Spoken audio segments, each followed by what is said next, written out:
Detalye sa suntukan di umano ni John Lloyd Cruz at Robbie Domingo sa kasal ni Zanjo at Rhea. Hindi pa nga nagtatagal ang pagbubukas ng bagong taon at ilang araw pa lang ang lumilipas sa buwan ng Enero. Heto nga't meron ng mga lumalabas na tsismis tungkol sa isang away na nangyari mismo sa reception ng isang celebrity wedding.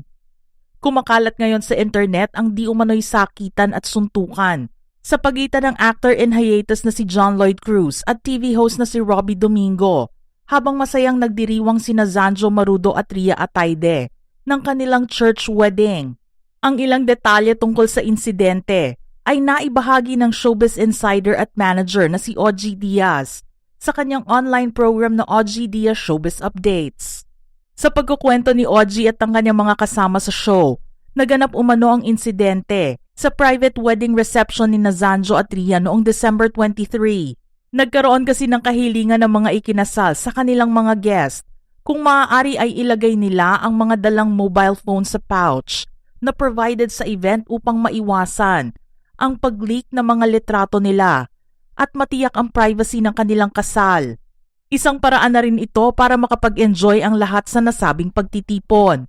Subalit hindi sa pagtatago ng mga gadgets nagsimula ang komprontasyon sa pagitan ni JLC at Robbie. Bilang isa sa mga host ng reception si Robbie, bago niya sinimulan ang show proper, nakapagbitiw ito ng isang nakakatuwang katanungan para sa mga ikinasal. Aniya, how does it feel to be Mrs. Marudo? And how does it feel to be Mr. Ataide? Nagtawanan naman ang lahat ng bisita nila sa pabirong tanong na ito.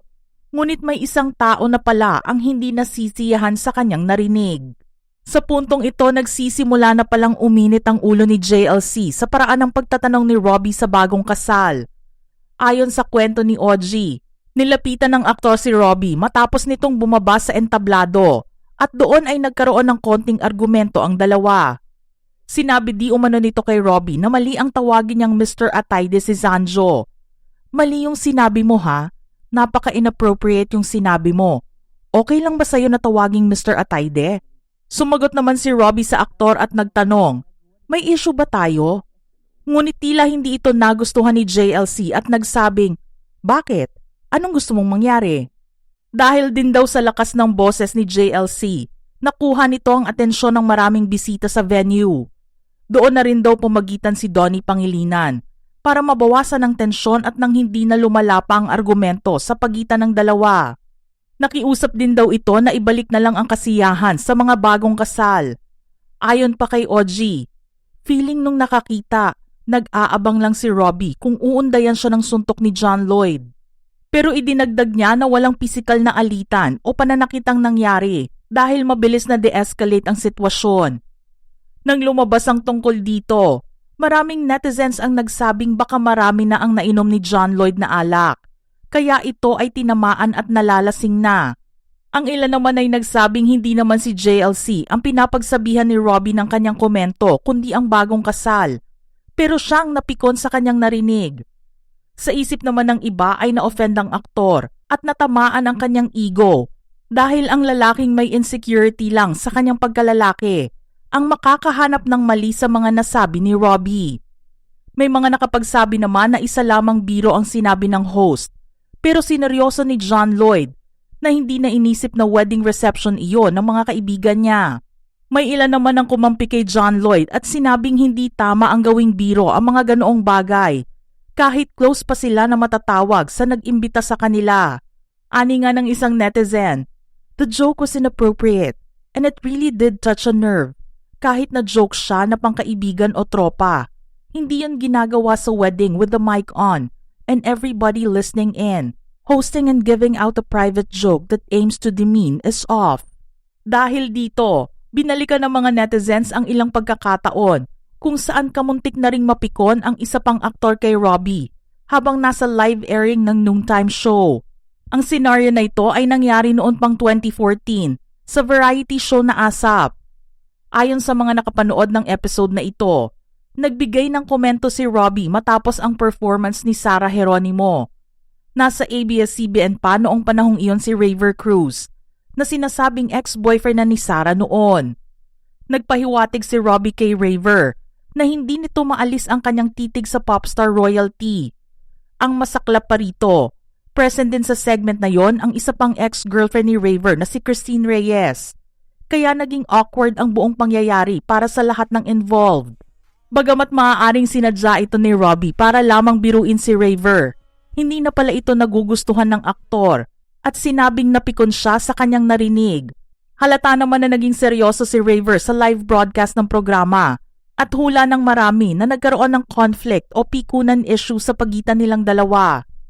Dahil nabigla at nairita si Raver sa komento ni Robbie, sumagot ito at sinabing, "Ikaw kaya ang tutukan ko dyan?" Habang hawak ang mikropono na iniambang ihahataw kay Robbie. Pumagitna naman si Maha Salvador sa kanila na kasama nilang mag-host ng segment at napigilan ang pikunan on air. Ipinaliwanag naman ng host na wala siyang intensyon na i-provoke si Raver o ungkatin pa ang past issue sa pagitan nilang tatlo. Sa isang interview, sinabi ni Robbie na humingi na siya ng tawad kay Raver sa kanyang nasabi.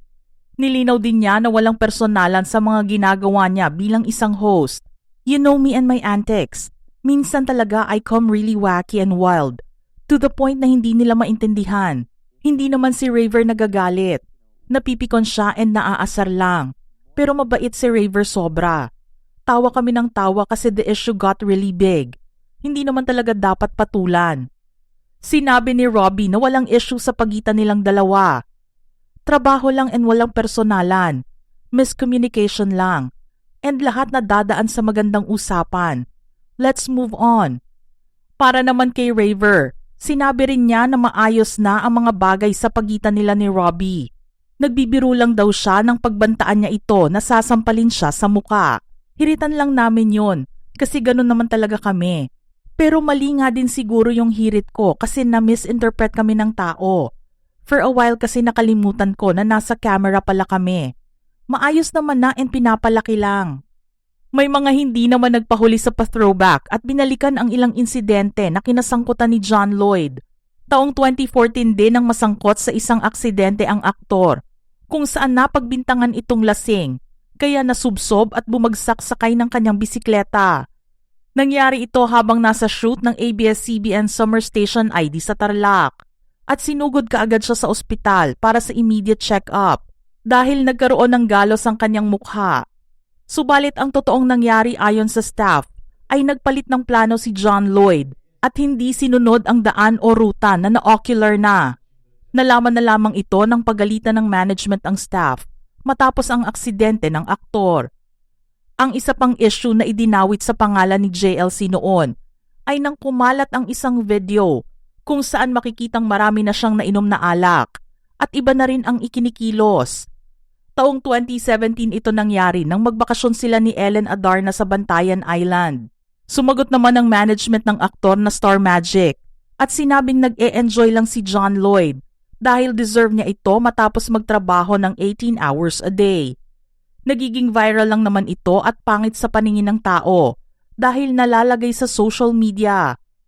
Humingi naman ng paumanhin si John Lloyd sa kanyang ikinilos at sinabing very humbling ang nangyari. Pero no regret siya dahil ipinapakita nito kung ano ang mga nangyayari sa tunay na buhay. Samantala, wala pang pahayag na maririnig mula sa kampo ni na John Lloyd at Robbie sa issue ng pagkakainitan nila sa kasal ni na Zanjo at Rhea. Bukas naman ang tanggapan ng Showbiz Philippines kung sakaling naisin nila na magbigay ng kanilang reaksyon sa issue. Mga ka-showbiz peeps, anong masasabi ninyo sa ating istorya ngayon? Share your thoughts in the comments section below.